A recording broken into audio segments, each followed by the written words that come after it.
You know that ghost face mask? It's probably one of the most iconic images in all of horror movie history. But here's the thing. The real story that inspired the movie Scream? Well, it's not fiction. It's a true-life nightmare, and it's way more terrifying than anything Hollywood could ever cook up. Yeah, behind that mask, behind that whole pop culture phenomenon, there was a real killer. And once you understand his story, it gives a chilling new context to the entire franchise.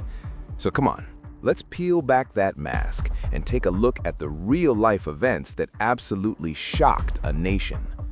For the people of Gainesville, Florida, back in the late summer of 1990, there were no jump scares, no witty one-liners. There was just this real, paralyzing fear as a predator literally haunted their city. This wasn't a movie script. This was a terrifying, unfolding reality. Okay, so let's set the scene.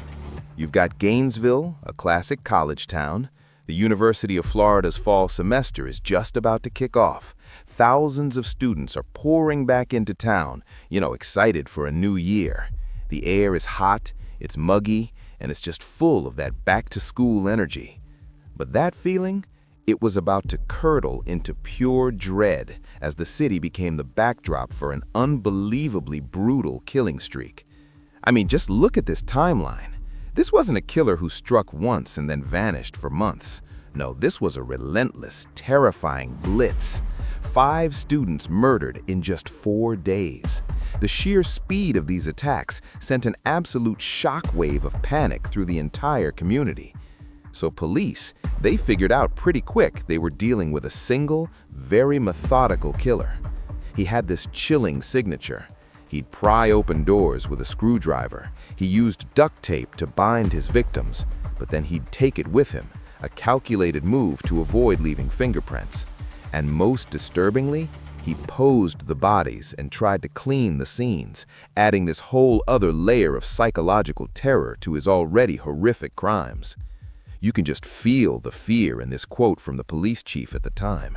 He knew this wasn't the end. He knew the killer was enjoying what he was doing, and the whole city was just on edge, wondering who was going to be next.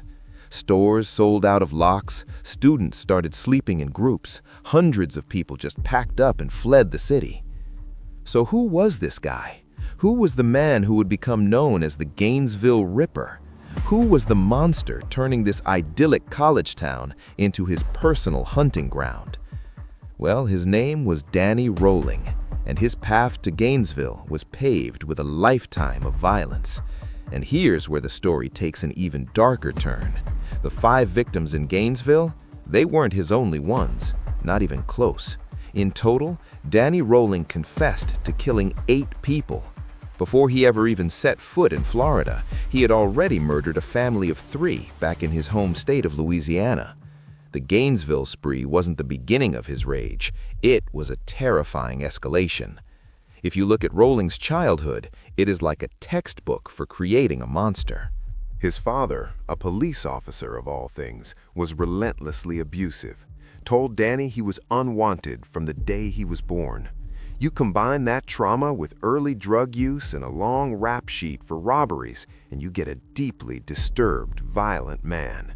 In fact, just a few months before the Gainesville murders, he shot his own father in the face during an argument.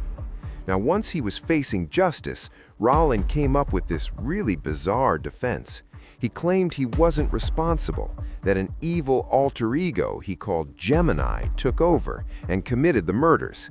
It's a pretty common psychological ploy for killers, creating this separate evil persona to distance themselves from what they did. But prosecutors, they weren't buying it. They believed he stole the entire idea straight from the movie The Exorcist 3, which just happened to feature a villain called the Gemini Killer. All right, so the city is on lockdown. The whole country is watching. The pressure on law enforcement was just immense. They had to catch this killer. The manhunt that followed was this crazy mix of dead ends, brand new technology, and one crucial tip that would finally break the case wide open. At first, police actually arrested the wrong man, a student whose life was just completely turned upside down. The real break came from the FBI. Their crime database, which was pretty new at the time, linked the Gainesville murders to that unsolved triple murder in Shreveport, Louisiana. Once that connection went public, a woman who knew Rawling called the police with an absolutely chilling tip. And that tip led investigators to re-examine evidence from a bank robbery they thought was unrelated and an abandoned campsite they'd found in the woods.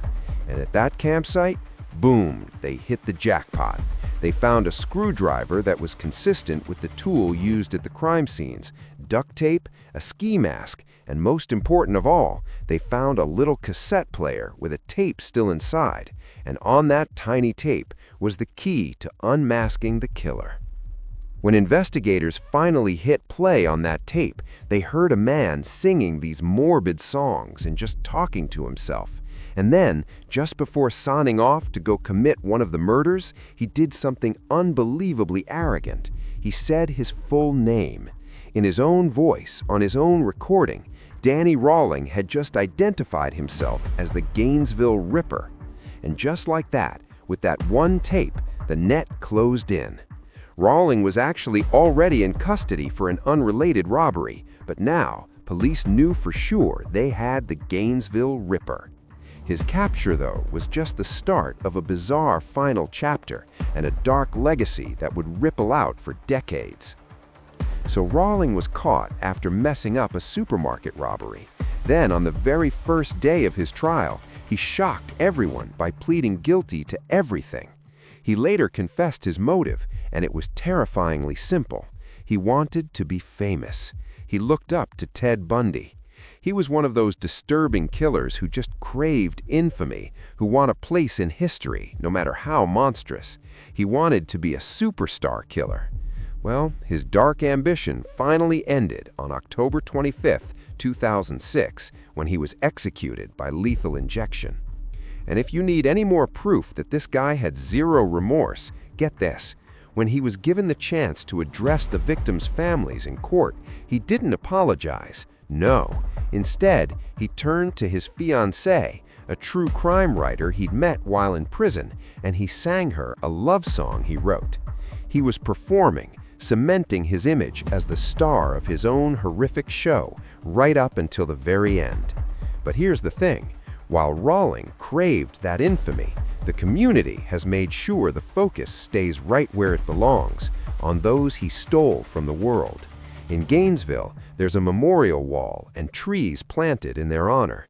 They make sure that the names Christina Powell, Sonia Larson, Krista Hoyt, Tracy Paulus, and Manuel Taboada are the ones that are remembered, not the man who took their lives.